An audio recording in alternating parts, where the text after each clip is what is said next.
Greetings, Mark Garang here, publisher of the Conway Daily Sun, and my guest today is Paul Chant, lawyer, all-around good guy, community activist, and award winner. How you doing, Paul? I'm great. How are you today, Mark? Good. So we'll start off, we're going to hit a lot of spots here. One is that you're here. The talking point is that you won this award. And then we'll go talk about lawyering and talk about your involvement with the community. Okay. All right. So you're partner with Cooper Cargill Chant. Very happy partner there, yes. There we go. So the award, if you could put that up, Rob. Lawyer of the Year, that's not bad. Yeah, and it's funny, it says Concord, which of course is not Conway, but the flattering part of that award is it actually includes everybody in Concord and Lebanon and Hanover and basically anything north of Concord in New Hampshire. So I know some very, very good lawyers who do what I do within that realm, and it was very flattering to get that. Apparently, it means that among all the people who were polled, who responded, I had the highest ratings from other lawyers. And so I'll take that as a how does compliment. that work? I mean, who do they poll?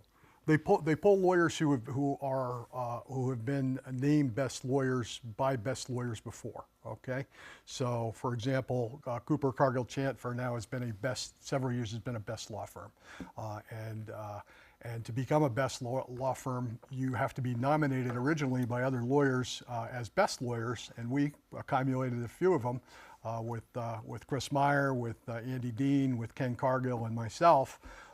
As best lawyers, and then the firm got the designation of best lawyer, as I say, a few years ago, and then out of the blue, I got this award, which I read up on how they do it, and it's the responses from different lawyers on how they rate you and what you do in your practice area. So, as Cool. I say, very, very flattering. No, that's very nice. That's very good.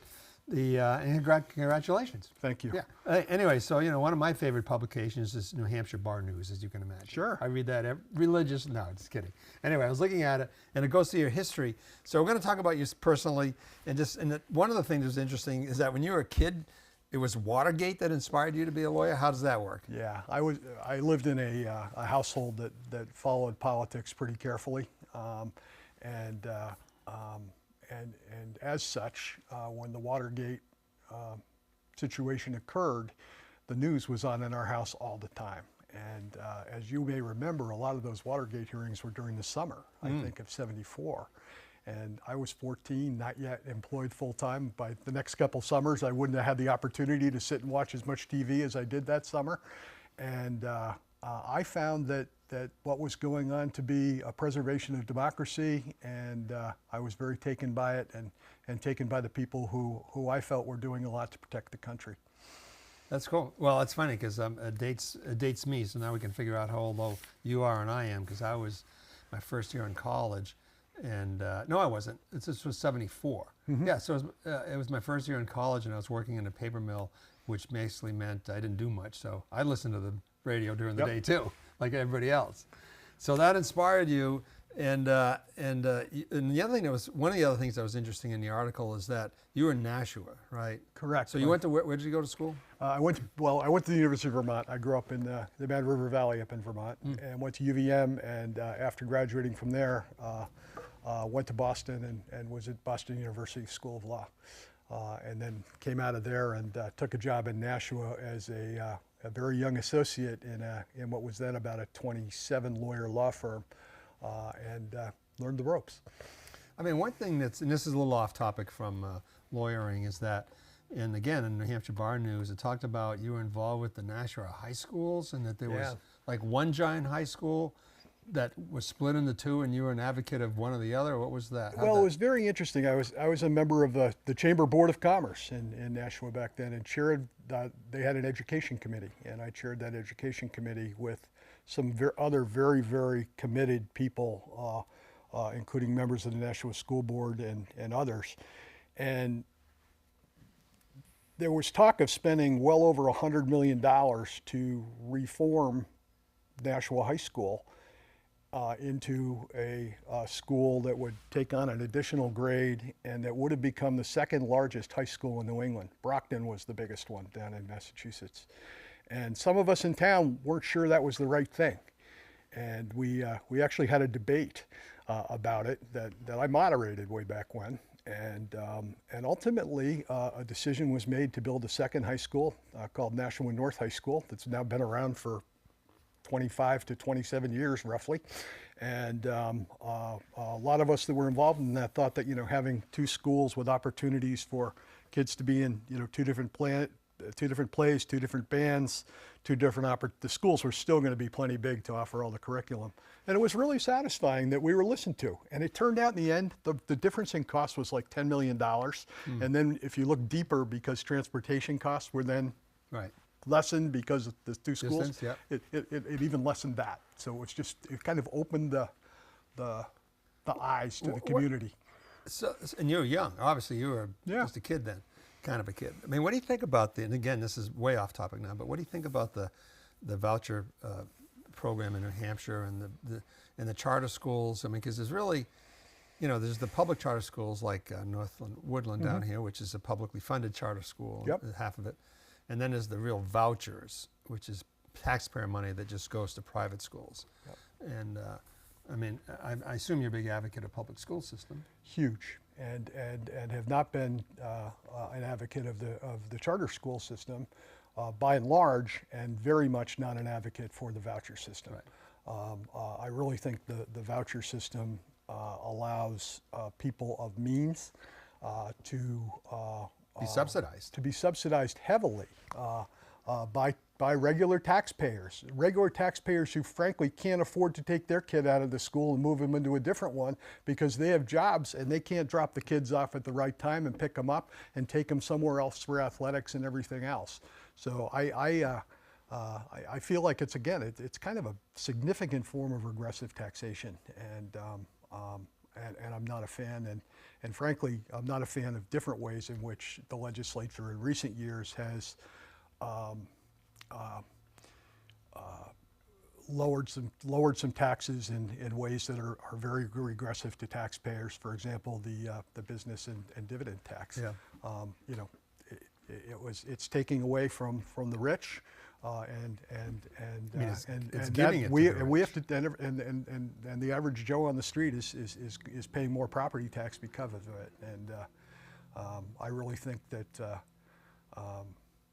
that has been a disservice to most people in the state. Yeah, and again, this is not about lawyering, but because that interest and dividends tax that you referred to, that was like $120 million, and it turned out that you have to have interest and dividends to pay for it, one thing. So that tells you what strata that is. But it turned out it was like only 1,500 people in the state paid some high proportion of it, like half. Yeah. I mean, just the very wealthy. So nobody likes taxes, but I have to admit in that one, it puts more pressure on average taxpayers. I think in the Valley, there are a lot of people that are very unhappy with the amount of their property taxes, and when a state relies so heavily on those and has funded the voucher system and has defunded things like the business and dividends tax, the money has to be raised somewhere, and the state has pulled away on a number of obligations to municipalities that it held over the years, and that's why our local property taxes are higher. Yeah, I mean, there's another piece of that. I mean, most of our property tax goes to our school system, public school system, and that's another discussion about the money that goes there. So we'll leave that for another day, all right? Sure. Okay, so now you are your specialty is personal injury. Yep. How'd you get into that? It's a good question. Nobody dreams of being a personal injury lawyer when they're in law school. When I came out of law school, I had a decision to make between going to Washington, D.C., and working in the political realm down there, or coming to New England and being a person in a community law firm. And for personal reasons, I chose the latter. I got married after my second year of law school to my wonderful wife, Ann, who's still my wonderful wife, and we decided to do that. The choice would have been to go to D.C. and get work through, believe it or not, Pat Leahy, who I'd worked for on the Senate Judiciary Committee, and John Podesta, who was my direct boss when I worked for him. No, and he was the Clintons' right-hand man. He was Clinton's chief of staff. Yeah. So okay, so how okay that answers that personal part. But I mean, personal. When I, to be honest with you, people think of personal injury lawyers, it's not all positive. No, a lot of it is people think of ambulance chasers, and, Yeah. and frankly, we're not. A lot of that reputation has been cultivated brilliantly by insurance companies, which exist to make money. I'm not saying that so do other corporations, but insurance companies exist to make money. They do that by on the front end, hopefully doing a good job underwriting and taking on the appropriate risks, and then on the second side, paying as little as they can for claims. How I became a personal injury lawyer was I was originally in a firm of very, very excellent lawyers, and on one corner of the top floor of the top office building in Nashua was a wonderful gentleman, one of the best trial lawyers New Hampshire's ever seen, named Joe Kerrigan, and he was the head of the Northern New England Defense Council at the time. So he was in charge of insurance stuff and had a huge insurance bank of work. And down on the other corner was the guy who was head of the New Hampshire Trial Lawyers Association, which is a plaintiff's bar. And I got the opportunity to work with both, which was really, really, really beneficial because from Joe, I learned all about how to pick apart cases and how to try them. And he was a fabulous lawyer. And from John, I learned how to put cases together and build them. And after a few years of this, and frankly, having some insurance companies, they were getting more and more picky. They would audit every single bill that you did for every 1/10 of an hour. And it was like, what do I want to do? And I found it a lot more satisfying to help people and build cases than to pick them apart and save the insurance companies a few dollars. So how does it, and you always think of, and I don't know, I don't have cable anymore, but like Joe Bordstein over in Maine, Yeah. There's some guy there got in a motorcycle accident, and he says, go call Joe, whatever his tagline is. So how does that work? I mean, it's literally people call you up and say, hey, I was in an accident and blah, blah, blah? Pretty much. And how do you tell legitimate cases? The most important decision really any lawyer makes on a new matter coming into their office is whether or not to take it, okay? And particularly given where contingency work is, personal injury is contingency fee work, which means we get paid a percentage of what we recover for clients. So you never get a fee. I mean, you never get a stand-up fee. It's always We never get a stand-up fee until a case is resolved and there's money to distribute, and then we get a third of the gross total of that in most cases. I would say that the contingency fee has been called the poor man's key to the courthouse. Okay, that otherwise, Mark, I'm in a firm now where our partners are high 3s and low 400s an hour, and legal fees add up quick. And a lot of these people who are in accidents have lost their ability to work. Right. They are facing significant medical bills, and they need help. And the contingency fee allows them the opportunity to get really good counsel. That's what I would strongly say is that, when you're paying a contingency fee, make sure you're getting the best. And I'm not convinced that the best way to choose a lawyer is off a TV ad that you see on television. I certainly don't come from the mentality of baseball bats and big screws and things like that you see in TV ads. That's not who I am. I'm very much a logic-driven, persuasive-driven person who over the years has developed some very satisfying relationships. So what's a typical case? Like if someone walks in, I'm in an accident, like what do you look at for the red flags or for the go? Well, the first there's 3 big aspects to personal injury cases that are very, very relevant. The first is liability. Who's at fault? And there's no case unless the other person is at fault and you aren't, okay? So for example, if you get rear-ended by a truck, most likely the person who rear-ended you is at fault, okay? 99% of the time. Sudden light, I don't know what could cause someone not to see the car in front of them. If you've been drinking and you drive into a telephone pole and you think that public service has liability for that or Eversource because the pole was too close to the road, I'm not taking that case because the jury isn't going to find that you were less responsible than the utility company. So choosing the cases is candidly the hardest thing. I have a very good friend of mine The harder realm to do it in, candidly, is the medical malpractice realm that I do some work in. Because you really have to get involved in the cases to a good degree to determine whether or not there's a case there. Sometimes you can see it right off and say, look, I'm sorry, you just don't have a case. And it has to be a significant case to look at, because otherwise the time and money investment doesn't justify the involvement. But as a good friend of mine, is an excellent lawyer in this field, says you got to kiss a lot of frogs to find the right case. And we sometimes put tens of thousands of dollars into cases and come to the realization of time and come to the realization that there's nothing here. We cannot, with good experts, justify going forward with this case. The expert support is not there, and we tell the client that, and we go home, and I lick my chops a little bit for losing $10,000 or $20,000 of the firm's time. So what do you? What would be a typical case around here? Are they auto accidents? Yeah, and I want to talk about this in two ways, because I just had a team meeting with my personal injury team this morning, and we went through our cases. The typical case is an automobile case, okay, and it's a case in which something has happened.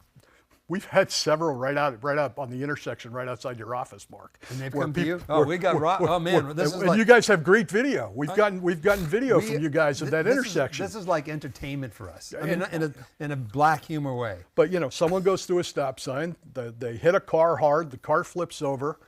The modern car is a beautiful thing in terms of how it protects people. So different from when I started this 40 years ago. Yeah. I mean, everybody used to have their face hit the windshield. People would have their legs strike dashboards and break bones and such. Now, if you have your seatbelt on, and the car is going to protect you pretty well. But most of the cases involve some form of a significant injury, a broken femur, a fractured humerus. It can be any kind of thing.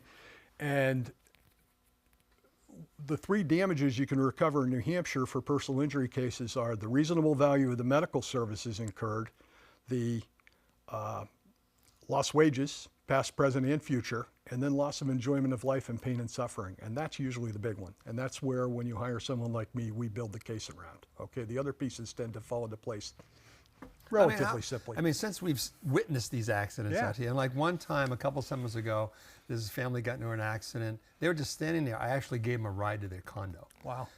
But other times, and people lie through their teeth. It's amazing.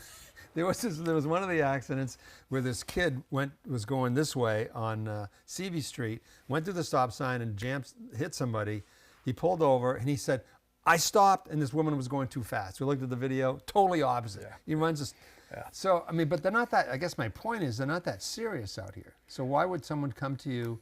The moment we realize someone has been dishonest in any way with us, they're not our client anymore, okay? Yeah. That's the easiest call in the world. Just like any time someone is improper or speaks poorly to our staff or in a harsh way. I'll tell you the biggest problem that I really think we can help your viewers with is too many of them don't have enough insurance. I have right now basic auto insurance. Basic auto insurance. And in New Hampshire, the way it works is you buy bodily injury limits, and then up to $1 million until you get an umbrella. If whatever you buy as bodily injury limits, you have to carry as uninsured motorist limits, which means if somebody else injures you, with no insurance, the amount of insurance you have is the amount of insurance that's available for the claim, okay? Too often, people have $25,000 per person limits, or $50,000 per person, or most commonly $100,000 per person. And I have a rack of cases like now where all I can recover from my clients as a practical matter is the $100,000 of coverage, because they didn't buy more and the person that hit them didn't buy more. And those are just tragic, because for the amount of money someone would it would cost someone to up their deductible from $250 for property damage to $500 per year would cover the difference in raising their liability limits to that level. And if you're in a bad accident, do you want to maybe have to pay $250 more to get your car repaired? or would you rather have $150,000 or $500,000? You're saying the additional money, the coverage? premium money that would go to having a lower deductible, put that money to a higher coverage. In a heartbeat. And it's, as I say, I'm not going to recite specific facts here, but, we have a couple of death cases right now where that's all the coverage that exists. We have numerous other intersection accidents where it's the same thing. And what we're working very hard is to work with the lien holders, Medicare, et cetera, who have a right to get paid back out of these settlements to reduce their amounts so we can put real money So a in our typical client's one we just pocket. had in the paper actually yesterday, and it was the guy down in Route 28. It happened a year or so ago. He was a 54-year-old guy driving a truck under the influence of drugs, hit this grandmother, killed her. And, and so he's been sentenced, I think, 5 to 10 years. I saw that in the paper. Yeah. So would that be someone who would come to you? Absolutely. Absolutely. The injured person. Matter of fact, The family. right down there on the Route 28, where they put in the roundabout down there, I had the prior case where a couple of people died down there at that intersection. So for that case, obviously in this case about the dump truck or whatever truck it was, the grandmother was 80 years old. She was killed. So her daughter then how does that work? What's the logic? Her daughter would sue for what? The daughter would sue for any conscious pain and suffering that existed before she died. For her. For the woman who died. For the person who died. The reasonable value of those medical services, and then the loss of the enjoyment of life that she would have had. But it's not about the daughter. It's not her loss. It's not her loss, unless she. There's a carve out there that if the daughter lived with the mother and was financially dependent on the mother, there might be an opportunity for her to have something. But generally, the answer to that is an absolute hard no. It's all about what did the mother lose in the case. So this guy, I have no idea, and it's a tragic story all the way around. The woman dies. He's, he feels terrible about it. He was on drug, but I don't know insurance. He has no idea. But let's say he's just a regular guy, contractor, one-person contractor. He has some insurance. Like, he ain't going to get that much, unless he has insurance, right? Or do you sue personally after that? Well, you get trying to chase individual assets in personal injury cases is very, very difficult and generally not done. Okay. I had a case years ago where I represented a gentleman who was killed on a moped, and the woman who hit him was driving a very recent model Mercedes and had ample real estate property down on the seacoast, and that's an exception to the rule where we were like, first of all, how does someone in that situation end up carrying so little insurance? Oh, I mean, it's mind-boggling. I've represented doctors who come to me for different things, and they have $100,000 in automobile insurance, and they have millions of dollars in assets, and they're not protecting themselves in the event that they're distracted someday, and they're the one that goes through a red line and kills somebody. Wow. It's very short dollars, and I'll tell you, I think the insurance companies do a tremendous disservice to people by only advertising, come to us because it's the cheapest. It's much more important that you get the right coverage, even if you spend a few extra dollars, than to not have the right coverage when something wrong happens. Okay. Hey, why don't we put a photo up of your team there, since we're talking about these guys and women. Yeah. And so that, I don't know if you want to name them all. I think some of us, there's Chris right in the middle, there's Ken to the right. Yeah. Well, that's a good picture. That's got a few years on it now. But this Tyler. you see Deborah Favre there on the left. Yeah. A wonderful lawyer and someone who's done great service for the town of Conway over the years.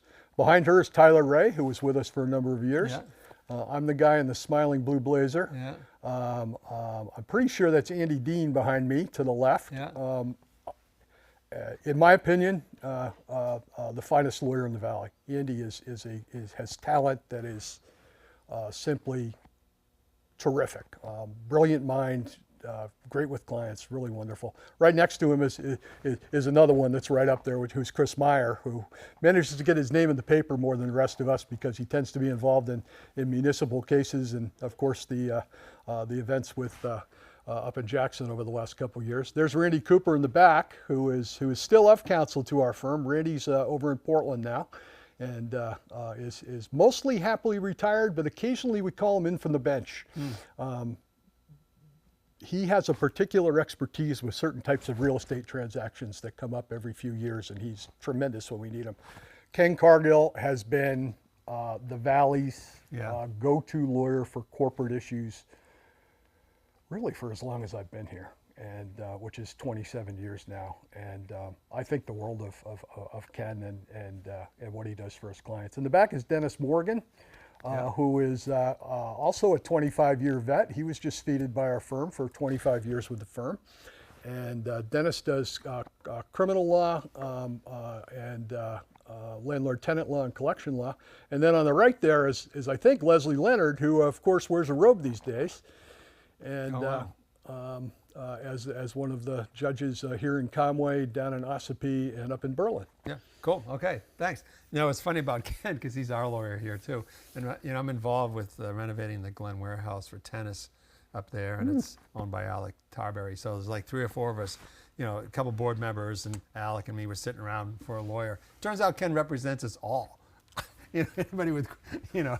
Well, I tell you, I was aware of the word conflict when I was in Nashua, but in a city of 100,000 people, you don't run into conflicts every day. At Cooper, Cargill, Chant, the amount of times that we have to say, no, we can't get involved for either person, right, or no, we're already involved, or we've done work for it happens all the time. And so, and you also do workers' comp cases. I do. So workers' comp, I mean, being an employer, I mean, I think, I don't know this because I don't think about it, but it just seems like workers' comp cases have gone way down. I mean, the safety standards have gone up. Even for us, when we ran this old press, even though, thank God, we didn't have a lot of people inspecting it, but we just know. And it's strict, and it's expensive. So even as an employer, it is really expensive to file a workers' comp case and all that stuff. So is that true for one thing? And typically, and we don't have a lot of industry anymore, right? So that would take care of something. Yes, I would say by and large you're absolutely right.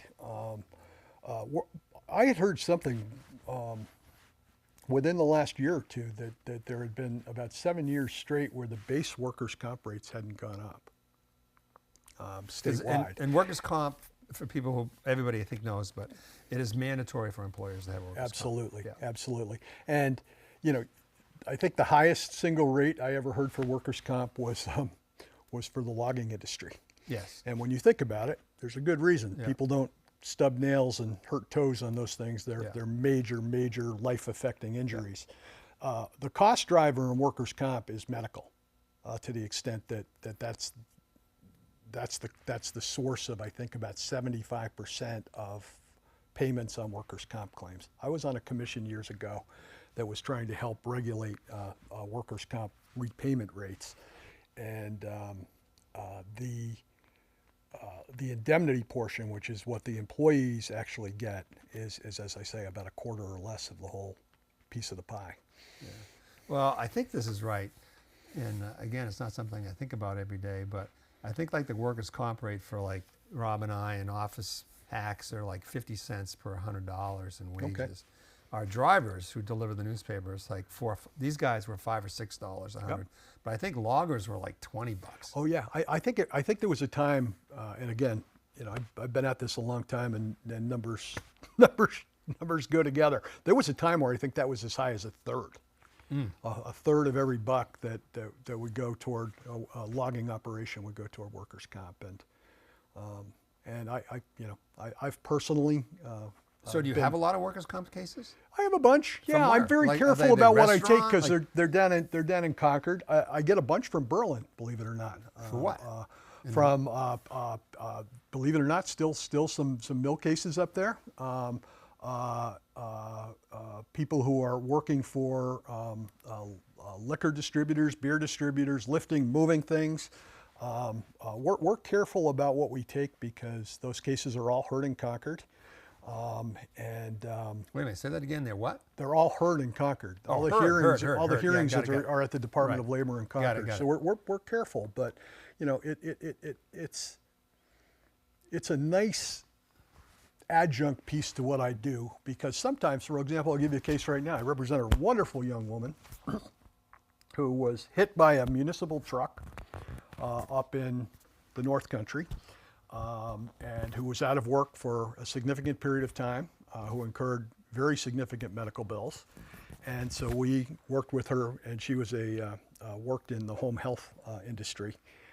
And we're working to settle both her personal injury case and the workers' comp case. And the manner in which those two things dovetail is very, very important. And it's important that whoever's involved knows how that works. And for example, in this case, and I'll just pick numbers out of a hat. Let's say if we settled the case for $200,000, the workers' comp carrier would have a lien for what they paid out, both in weekly benefits and for medical to the client, and then the client gets the net after we're paid, and that's paid back. And there's a lot of negotiation involved in making that work. And I was just thinking about that case this morning. You know, this is about you, not me, but you know, I worked in the mill when I was going to college, and the stuff that went on. I was involved with a chlorine leak that people went to the hospital. We had to clean out this big, like an oil tank full of lime, and every shift, like 10 guys would go in with these rubber suits, and probably 2 of them went to the hospital because the lime would get on them. I mean, the stuff that we went through, and it was like, okay, we're just kids, we'll do it, you know. And for a month, I baled asbestos. Took bales of asbestos with just a little mask, and okay. You did what you were asked to do, well, right? Nobody knew or cared. I mean, you know, it's just a different world. Well, it's funny, when I started in this world in 1986 as a lawyer, there were still a lot of bad machinery around. And, you know, blow molding machines, you know, people whose hands would get stuck up against that hot burning plastic coming out, people who were losing limbs in industrial accidents. There's a story, I'm not sure if it's true or not, but one of the lores of New Hampshire is that one of the things that triggered the development of a workers' compensation system here back in like the 1920 timeframe was a guy who was running logs on a river over in Lincoln, who went in the water and drowned. And his late wife showed up the next day saying, can I at least get his wages for the day? And the guy said, do you have a time card? And of course, no time card had been put, you know. But workers' comp was really developed as a great compromise between the interests of employers and the interests of employees. In most situations, as long as an employee is injured by something arising out of the work, the employee can get 60% of their average weekly wage over the couple different ways to calculate that, plus get their medical bills paid while they're recovering, okay? And the fact that they don't have to prove that the employer did anything wrong, there's no negligence component to that, is where the compromise exists. Because otherwise, the employers would be open like anybody else for direct lawsuits against them, and they don't want that. Because in those direct lawsuits, people like me are saying, look, I want all the medicals, I want the pain and suffering, and I want the loss of enjoyment of life and all the income. And very different. So there was it's almost a marriage that was made between the two, literally almost 100 years ago now. And I have to say that by and large, I think it works. I think it works. New Hampshire doesn't have the perfect system. They've pulled back on workers' comp benefits a couple of times when things were, the industry was having bad times. It used to be the 60% was 66%. It used to be that you could get 362 weeks of compensation on a temporary partial basis. Now it's 250 weeks. They've drawn back on some of those benefits in ways to make the system less good, but it could be a whole lot worse. I mean, you think, and I guess one thing, it's self-monitoring system, because I know here that if something happens, and we don't have that kind of stuff anymore, but even little things like someone trips out there, like if you don't file a workers' comp file, at least put it to state, you're screwed, the employer's screwed. So it's not like someone can come back 3 weeks later and say, oh, by the way, I jammed my finger. Right. So, but what about, I mean, do you have many workers' comp? I know you said the Berlin ones, but like, what would be typical around here? Like a restaurant worker burning themselves? Or? That could be that kind of a case. Lifting injuries still are way up there. Lifting and moving things. People who are injured while driving for an employer. Often due to the fault of somebody else. So who okay? do you sue? So who do you? Okay, so someone who gets hurt, you get the benefit. You said you get 2/3 of your pay, or what? 60% for X number of weeks. You get the medical bills, and what else are you asking for? Like that's standard for the workers' comp. That's case. the workers' comp. But let me give you an example of a case that I settled within the last year or two. Employee doing things for their employer. Their T-bone right on White Mountain Highway here. Ended up having multiple surgeries, multiple issues. We then bring the lawsuit against the person that hit him. Okay? And the lawsuit against the person that hit him is asking for those full benefits, which is, full lost wages, pain and suffering, loss of enjoyment of life, et cetera, versus the limited benefits that are offered from workers' So comp. you're not suing. You're not suing like the state, the workers' comp. I mean, it's out of that, isn't it? I get it. Yeah. All right. So let's. That's good. That's pretty informative. I've learned a lot, Paul. It's one thing I will say to people, and again, this is going to sound like a personal injury advertisement, and I guess it's supposed to be, but Wait a minute. That's what you do in the Sun. we give a lot of legal advice for free. Okay, people call us, we walk through things with people, we tell them practical things for them to do sometimes, cases that we're not going to take on. And for the worst thing that can happen is not to be informed. Make sure you get informed. It's a contingency fee world. People will talk to you. They can give you good advice. They will give you good advice. I'm not the only one that can do that, but I strongly encourage you, if you've been in an accident, to ask the questions and make sure you're guided in the right direction. All right. Good advice. What about AI? And I will tell you, we just. I don't know if you followed that, but the town, we did a right to know for the town, and we're going to do another one actually. And we talked to Giles Bissonette. Do you know him at the ACLU? I know who he is, sure. Yeah, he's a good guy. I mean, and so and this is stuff that people don't know yet because we're in the middle of it. But when we filed our first right to know, whoop, AI, just to have it right, and we're not lawyers, and anybody can file a right to know 91A state law. But man, I mean, I don't have a reason to do some kind of contract, but I can't believe that AI is going to affect your business in a good way in one sense, because there's a lot of basic research and all case law and all that stuff. Boom, it's right there. There's a lot of efficiencies that can be derived from AI, no doubt about it.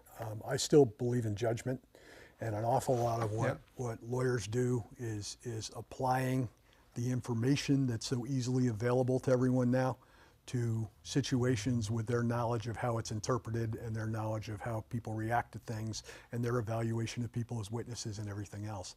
But some basic research, legal research, you still need to make sure that the associates go back and make sure that they've read all those cases that they're citing, because AI will sometimes, and there's reported cases of it, they'll create cases to say what they want it to say. They're getting better and better, and on the legal horizon now, it's very different from 3 or 4 years ago, are products that are tied to long-time legal vendors who are going to make sure that all of the things that are dangerous about AI, to the extent they can, are removed as risks for the lawyers if they use their products. But for example, I'll give you one, preparing a set of interrogatories, written questions to somebody else in a personal injury case. I can go online now and ask for a draft of them, and I've got something to work with instead of starting from benefit. I wanted on my website is the benefits in workers' comp law, and I one day took ChatBT and said, please write me a letter about the benefits of workers' comp law in New Hampshire. And it got it about 80% right. Yeah. No. You know what? It was right there in a minute. I cleaned it up into what we have. We now have a form letter for that. Yeah. So the efficiencies of it are going to be really interesting. And I don't know how, I don't think it's going to affect in a negative way small firms in municipalities like here. Big law, big law being the big firms that represent big companies nationwide. We saw the other day that there's a firm in New York that charges $700 an hour for people who aren't even admitted to the bar yet. Wow, right? And that kind of firm where, are they going to be able to continue to do that with AI delivering the products it does? It's going to be interesting. No, it's amazing. You know, and people say, well, what do we do? And I'll just tell you is that, like, we don't use it for our reporting and stuff. I gave the example of helping with the right to know thing, but like letters, you know, any letter that someone submits a letter, you know, and we have an AP style. There's probably not a letter. We don't run AI. I don't run AI through the columnists because they're, you know, we don't. But like the letters, there's probably 10 to 15 changes in there. And they're just like, you know, we use the style PM, P, you know, 8 p.m., P period, M period. People don't do that. All that kind of stuff that is just monkey work. And so it's incredible. So, but the skills side, because we know that in the last, you know, a couple of decades, hard sciences, computer skills, programming, all that kind of the brain. But now with AI, and the question, I'm going to frame it in a sense that you think the profession of lawyer, legal will change a little bit, sort of like doctors. Like doctors, you know, we're scientists, you know, and hopefully they had bedside manner.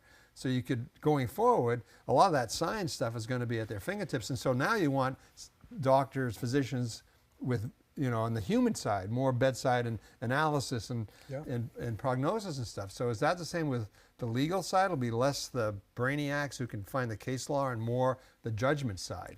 I think it's going to be more the judgment side. I think that's where you're going to find your value in lawyers going forward. Information has become so easy to get. We all, you know, wear out Google, right? And you type in something, you get an answer very quickly. Oftentimes, 95% correct. And you then move forward from that. I think a lot of the operational stuff that is the time-consuming preparation of first drafts of documents, that's going to go away. Okay, in my opinion, you're going to be able to have world-class forms available for all kinds of things. But understanding, you know, I've been married now for 40 years. My wife and I, for the first time in 27 years, just redid our will and trust, okay? That's the lawyer with the cobbled shoes, or however that story goes. But I was so grateful to Hannah in our office, Hannah Burrow, for her expertise in guiding us through the questions that needed to be asked within those forms, which you're not necessarily going to get on a out-of-the-box product. I mean, I do my taxes through TurboTax. I have a pretty easy tax profile, and certainly that's a great example of how something can guide you through all the questions, right? Yeah. What about if you're an undergraduate law in undergraduate school wanting to be a lawyer? What classes would you take 30 years ago? I mean, what did you take? Like, if you're interested in law and you're a junior, well, you would take contracts, you would take property, you would take estate law, trust and estate law, you would take antitrust, you would take the UCC code. And you can take those in undergraduate degree? Oh, I thought you were saying in law school. No, Undergrad. What I would my advice for anybody who wants to go to law school, undergrad, is learn how to write. And learn how to think. That's a good one. You know, it's not. You know, I'm not going to advise you to take any of the laws on contracts or any of this stuff. Learn. I was so blessed. I mean it. By a couple of professors in my life who really engaged me to become a better writer and to care about writing. And my first advice would be to read as much as you can, get into a program that causes you to think as much as you can, and write as much as you can with good mentors. You know, because, you know, for us in the journalism world, you know, a lot of people go to journalism school and that's great. But we are, not that we have a lot of choice of who's available these days and all that, but we always wanted someone who was like, took political science or international relations because they were thinking. We can teach someone could, and it's funny you're saying about the writing, but in terms of journalism, you can teach that craft. I mean, it's not AP style, right? It's AP style. I mean, you know, but you got to think first. You got to be able to conceptualize the story. So anyway, hey, why don't we? So anyway, that's great, Paul. It's been a pleasure. Let's put up the photo of you doing something other than lawyering. I got to see what this is. Well, that's there you go. Okay, so that's that's at the old Tuckermans, I think. Yeah, there's the one. Oh, there we go. So that looks like your wife. That is my wife. Hopefully it's your wife. Yeah, that's a picture that was taken in in some vineyards over in the southern island of New Zealand earlier this year. Oh, this year. My wife is wearing that wonderful hat that she picked up at the Hobart Market in Tasmania on this trip, and